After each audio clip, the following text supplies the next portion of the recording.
Surprisingly, but not so surprisingly, James Gunn fans are pretty toxic. I made multiple videos across my platforms posing very legitimate criticisms for this movie that I wanted to like, but people accused me of rage baiting, people called me a Snyder cultist, people said I'm not a Superman fan. Like, bro, these weirdos were even getting mad at me because I was kind of promoting, the Fortnite skins that they made of this movie because they put them in the game and they actually look really cool. And I've never ever complained about any of the designs in this movie. I complained about the bad story. And I told people, hey guys, use code Shine Comics in the Fortnite item shop. You know what I'm saying? When you're buying these skins are cool. I myself bought them. And these weirdos are in the comments saying, oh, so how dare you try to make money from this movie after you were hating on it? That's so grimy and lame. You're making money off a movie that you hated. I'm not making money off the movie, you imbecile. I'm making money off Fortnite, which is why y'all should use my code Shine Comics in the Fortnite item shop. You don't see me getting paid to promote the movie. I'm promoting a video game. I like the skins. I like the designs in the video game. So yeah, just to make them mad, go use my code in the Fortnite item shop. I want to talk about why I think Henry Cavill is a better Superman than David Corenswet. Now I want to make this clear for you gun gooners who think I have some personal vendetta against this garbage movie. I promise you, I don't actually hate David Corenswet as Superman. I think he's a solid actor. I think he looks like Superman. I think he did a decent job as Superman. It could have been better if he had a, greater script. But there's something about Cavill Superman that just feels more human. I don't care what anyone has to say about this, but Henry Cavill Superman is far more human than David Corenswet Superman. James Gunn Superman to me feels like a god trying to be human. His Superman is good, he wants to do the right thing, but he knows deep down he's a god. And he's trying to be human, he wants to blend in, which is literally why at the end of the movie he goes on an entire rant about how he's just a human like the rest of us, and he struggles and he puts one foot forward and how he's so relatable and blah blah blah. It feels forced and it feels corny. Like, have you ever heard a person in real life say, I'm just a human, I do all of this? Like, hell no. Zack Snyder's Superman, on the other hand, is the concept of a human trying to wrestle with the fact that he's a god. Cavill Superman is a regular ass dude. He's human as hell. Anyone who says otherwise didn't watch the movies. He drinks beer while chilling with his mom. He protects a woman being harassed at a bar. He gets angry sometimes and does petty stuff.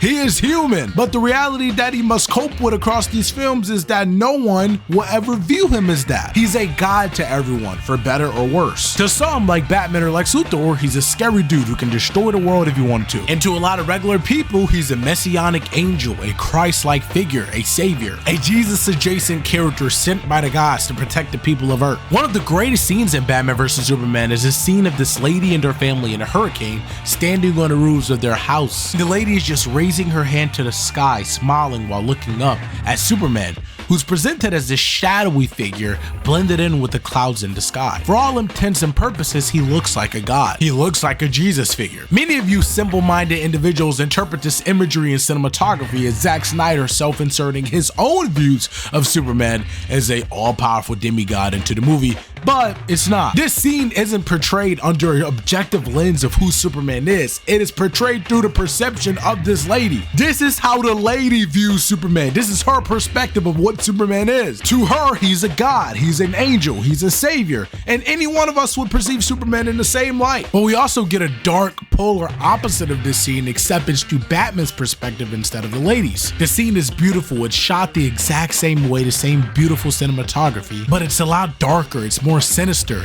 It's raining, it's dark, Superman is in the sky, but he doesn't look super messianic and hopeful and Jesus-like. He looks like a vengeful, angry god ready to rain pain. And I think that the rain on top of him also kind of is like a reference to, when Jesus or, God flooded the earth and, killed everyone in the Bible. I think the rain also kind of plays onto that. Once again, this is not an objective view of Superman. This is how Batman is viewing him. This is Batman's interpretation. I know you guys are used to movies telling you everything like James Gunn. I know y'all wanted Batman to give a speech. Well, guys, this is how I view Superman, and I'm going to explain to you how I view him. And, because you're too slow to understand for yourself, no, this is how Batman views him, which is clearly shown in a shot. And Cavill Superman struggles with this because he doesn't want praise. He doesn't want glory. He doesn't want to be God. Maybe he's not some sort of devil or Jesus character. Maybe he's just a guy trying to do the right thing. And you know what I love about that line that you gun gooners are gonna get so mad about? It isn't Superman who says it. Superman never says in these movies,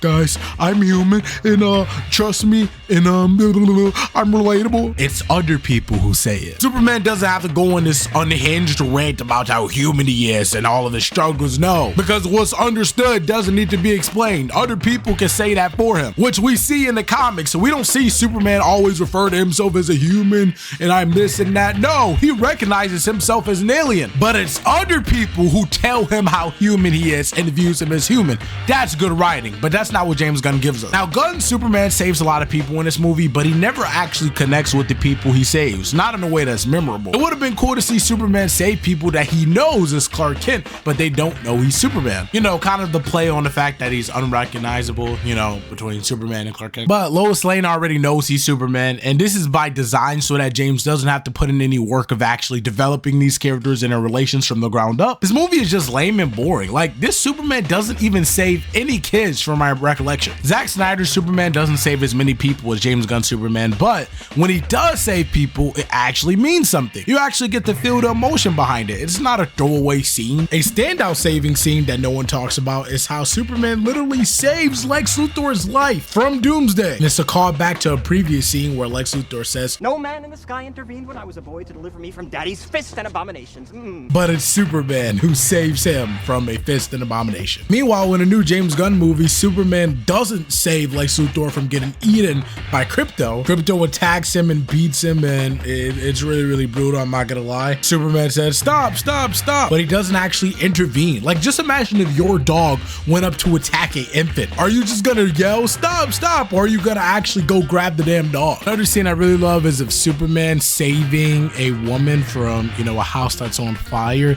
And like, he looks so happy. He has a smile on his face while he's saving her. However, it's until a bunch of people start crowding him, putting their hands on him, kind of worshiping him like a god, that's when his face changes and he gets visibly uncomfortable, because he's not a god, he's a guy who just wants to do the right thing, which the movie constantly repeats to you numbskulls. And personally, my favorite scene, probably the best scene ever in any Superman movie, in any comic book movie of someone saving someone, the scene of Superman saving Lois. And I believe the straightest path to Superman is a pretty little road. You can call it Lois Lane. Oh. She's falling? She's about to die? But she's falling, and then... That's how you do it, bro. Look at her face. She's just like, everything's gonna be all right. Bro, Henry Cavill is so handsome. Like, this is how you do Superman. You see that flying scene? Like, it's like, this looks real. Like, he steadily flies her to the ground. Beautiful. You came back. And Cavill's handsome face, it's just, oh my goodness. I love me some Amy Adams too. That's how you do Superman. That beautiful score. Dun, dun. Now you're like, I'm about to go get that bastard that was with my girl. Come on, let's go. Bow. That's how you do Superman. I know you weirdos are gonna cry, but it's like just think about it though. And this video might get demonetized for me even including all of this, but I don't even care, because like, look, she's falling, but then his head just pops in. His head just pops in. It's like, you thought she was about to die. You thought she was gone, but nope, he's here.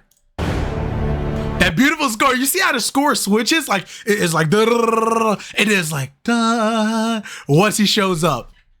And then you see her face. It's like, wow, everything's going to be all right now. Duh. Look at his face. He has a slight smirk like, baby girl, it's going to be all right. Don't even worry about it. You don't got to be, you don't got to be making dumb jokes. All he needs is just a slight smile like, baby girl, I got you. I ain't gonna lie, no Diddy, bro. I would love to fall off a building and just be saved by him like this. He can't even look at me like that. No Diddy, bro. No Diddy. Whoa, I did not mean to include all that in there. Let's get back to the video. Zack Snyder makes you feel the emotion of Superman saves, like how much it matters to the person being saved, how much it matters to Superman.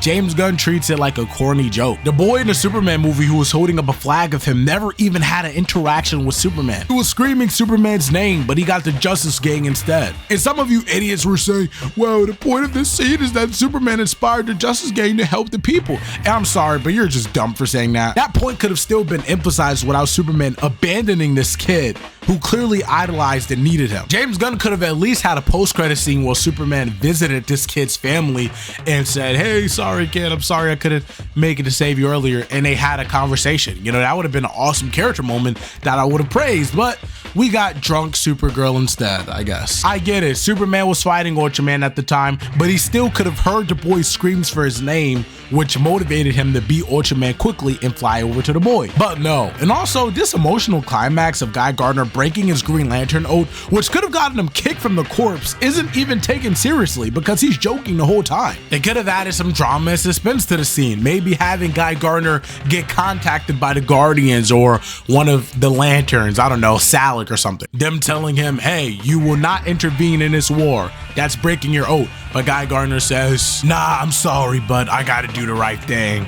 You know, a friend told me that I should stand up for the little guy or something like that. I don't know. And then he hangs up on him. And this perfectly sets up Lanterns where we get to see Guy Gardner deal with the consequences of his actions, of breaking his oath. But no, because that's too much character development, too much seriousness for James Gunn. And back to the boy not getting saved by Superman, like that's the fact that they didn't have a single interaction, like it's so crazy. Just imagine if in The Amazing Spider-Man 2, the boy in this film that clearly is a fan of Spider-Man, and at the end of the movie is about to risk his life to fight a rhino, ends up being saved not by Spider-Man, but by Iron Fist or something. Like, that makes no sense, but that's what James Gunn gives us. To be frank, The Amazing Spider-Man 2 isn't even really good in terms of story, yet this moment, this scene, and this ending is one of the greatest in comic book movie history. Or we could even break up the Superman comics. Imagine if in Superman issue 705, which we have a story about a kid who's being abused by his father and his mom is being abused, and it's a very messed up situation. This kid is a fan of Superman. He's being abused by his dad and he stands up to his dad. Just imagine if instead of Superman saving him in his comic like how it should have been in the movie, imagine if it was just like Guy Gardner who came in and said, you got an upgrade, kid. And once again, this is happening in a Superman comic. Superman is the title, not Guy Gardner. And then once you critique it on whatever circle y'all like to critique, YouTube, Reddit, whatever, people say, well, you're just an idiot. Really, the story was about Superman inspiring Guy Gardner. Hey, I don't want to fucking see Superman inspire Guy Gardner. I want to see Superman stick it to this asshole who's abusing this kid. Like, I don't care what you say, Superman in the comics would have saved that boy. There's no ifs and buts about it. Am I nitpicking? Am I harping on it? Sure, but that's because it's literally a main plot point of the movie. This will be my last video on this movie because I'm tired of talking about it and it's just not very good. Like, I'm not asking for the movie to be black and white or total desaturation, but damn, can some scenes just be dark? Can they be serious? Overall, this movie isn't good. I think Snyder Superman is far better interpretation. I think Snyder Superman is a far better interpretation. I think the Spider-Man movies handles characters and inspiration way better. And yeah, I'm done.